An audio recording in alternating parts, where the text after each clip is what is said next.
Les gens à qui je parle le plus, c'est à mes vaches et mon chien. C'est là, gros. Parce que dans la journée, je vois personne d'autre. Mais bon, mes vaches, elles comprennent, quoi. Quand ça va pas, elles le comprennent. Mon chien, c'est pareil. Hein.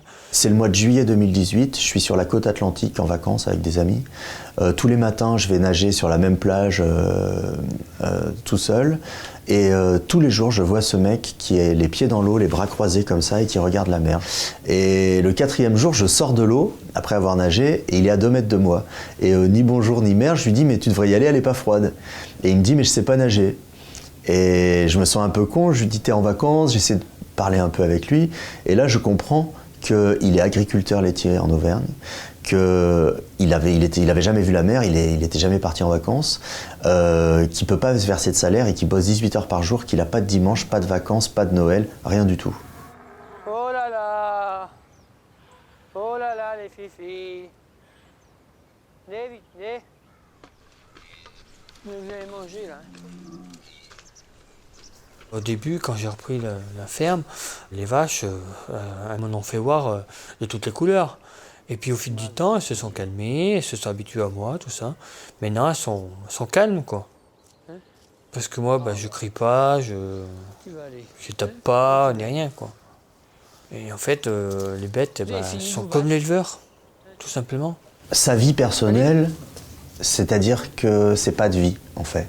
Donc, le matin, le réveil sonne à 6 heures, il fonce avec son chien donc dans le bâtiment, retrouver ses vaches pour les traire. Après ça, il faut nettoyer la salle de traite. Ensuite, il faut les sortir. Pendant ce temps, il nettoie la bouse de vache dans le bâtiment. Ensuite, il va écrémer le lait. Le soir, ça recommence. Comment on peut avoir une vie quand on se lève à 6 heures du mat et qu'on se couche à minuit? Qu'est-ce qui t'arrive? Alors la ferme de Cyril, en fait, il y a 2 choses. Il y a l'héritage de sa maman, on va dire, c'est-à-dire 2 étables et quelques vaches. Mais évidemment, aujourd'hui, pour vous installer, vous ne pouvez pas continuer comme ça. Il y a des mises aux normes, il y a des questions d'hygiène, etc. Donc il a dû construire un bâtiment. Un bâtiment qui fait, je ne sais pas, peut-être 700 mètres carrés, 800 mètres carrés, j'en sais rien, qui lui a coûté 250 000 €. Donc il a dû faire un emprunt. Évidemment, s'il était resté... s'il avait continué cette activité sans faire cet emprunt, sans monter ce bâtiment, il s'en sortait très très bien. Au départ, ça marche pas trop mal, il arrive à rembourser ses emprunts, il a 35 vaches, ça roule. C'est pas Byzance, mais ça roule. Difficile de se verser un salaire, mais au moins il paye les traites, il habite chez son père, donc ça va. Et puis il se dit qu'il aura toujours le temps pour faire un peu grossir le cheptel. Bon. C'est une facture de quoi? Facture d'aliments. Aliments que tu donnes à tes vaches? Aliments pour les vaches, oui. La vache laitière. 3 tonnes. 300 € la tonne. Ça fait 1000 € par chèque. Oui, j'ai pas de chèque, donc ils sont comiques. Il rachète 10 vaches. Sauf que 6 mois après, il y a 8 vaches qui meurent. Sur une petite exploitation, 8 vaches, c'est énorme. C'est pas comme si vous en aviez 150, quoi. Là, du coup, le rendement n'est plus le même. Donc, ce qui rentre comme argent n'est pas le même non plus. Après ça, premier été, sécheresse. Pas d'herbe, les vaches font moins de lait. Du coup, pas de foin pour les faire tenir l'hiver. Donc, il faut acheter de l'aliment. Pour acheter de l'aliment, il faut de l'argent. Deuxième été, sécheresse, rebelote. Donc, un peu d'herbe, un peu de foin, pas assez pour faire que les vaches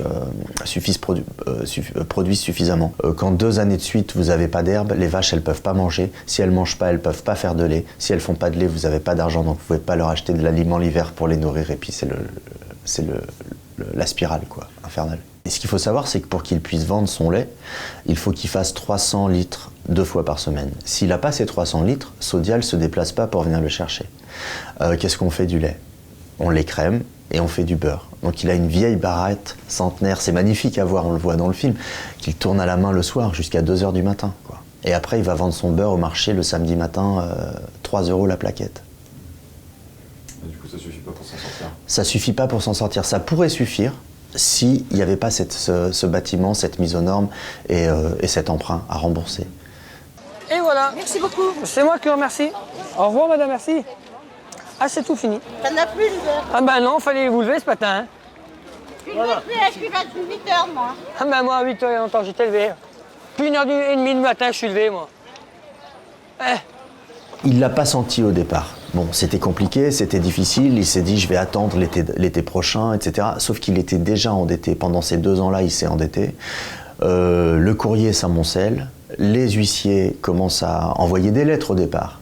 Enfin, quand ils arrivent chez Cyril, ils voient bien que, enfin, il n'y a plus rien à prendre, quoi, à part un tracteur qui marche pas très bien, quelqu'un qui est dans la merde jusqu'au cou. Ça, c'était très très dur. Lui, bizarrement, il reste poli avec eux, il reste gentil. Et moi, je bouillais à l'intérieur et il fallait que je ferme ma gueule et j'avais la caméra et j'étais là pour filmer ça et rien d'autre, quoi. J'ai terminé de tourner en avril 2019. Aujourd'hui, Cyril, il cherche du boulot. Les vaches sont parties. Quand la liquidation judiciaire a été prononcée, je me suis permis d'écrire une lettre au juge en demandant 6 mois de report. Je savais qu'on pouvait pas, je lui ai dit, je sais qu'on peut pas remettre en question la décision, mais de reporter, du prolonger de 6 mois l'exercice. C'est-à-dire que pendant 6 mois, il a pu continuer quand même à traire ses vaches et vendre son beurre. Et donc jusqu'au 21 décembre où les vaches sont parties. Et depuis, ben, il y a beaucoup de paperasse à faire. Il faut qu'il s'inscrive à Pôle emploi, les papiers avec la MSA. Là, pour l'instant, j'ai appris hier que pour l'instant, il n'a pas le droit au RSA. Donc, c'est un peu compliqué quand même, cette affaire. Et puis, on lui propose des formations, mais qui sont des formations payées. Donc, je crois qu'il va toutes les faire parce que comme ça, en attendant, ben, ça lui permet de vivre. Je voudrais qu'il trouve un travail et qu'il puisse avoir sa maison à lui, son appartement, un studio, rien du tout, quelque chose qui soit à lui. J'aimerais qu'il trouve l'amour, qu'il connaisse ce que c'est que les amis, d'aller boire un verre dans un bar, d'aller manger une pizza. Tout ça, c'est des choses qu'il n'a jamais fait.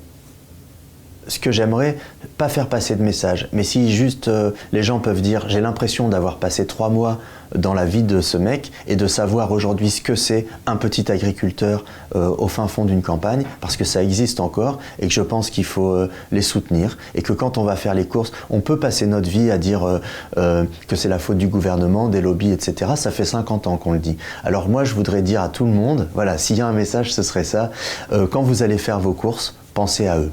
Voilà. Et parfois, vos carottes ou vos pommes de terre, vous les paierez pas plus cher chez le petit producteur, il suffit de chercher, que chez Leclerc.